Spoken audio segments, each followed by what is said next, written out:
Panginoon, sa ating kalagitnaan. Huwag po natin hayaan na tayo po malagpasan ng presensya ng Panginoon. Ang Panginoon po ay nagdiriwang kasama natin sa ating pong graduation. This is a special day. Kasi recognize po sa atin yung katsagaan po natin na dumalo sa ating pong training. Lahat po ng ating ginagawa ay may kabulukan po sa Panginoon. Amen po. At sa hapon pong ito, aalayan po natin ang Panginoon ang karapat-dapat ng pagbuhay. Sapagkat wala naman po tayong ibang kayang ibigay, ihandog, kundi ang pagsamba na nagmumula po sa puso. Kung handa na po tayo na umawit, sumamba sa Panginoon, I want you to close your eyes.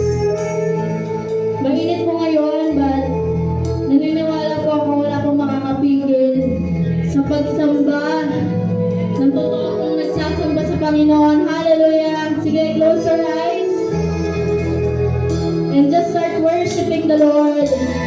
Turuan po natin ang ating sarili to utter praises, to utter worship. Huwag po natin sayangin ang Panginoon ng oras. Come on, church! Open your mouth. Start uttering worship.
Thank you.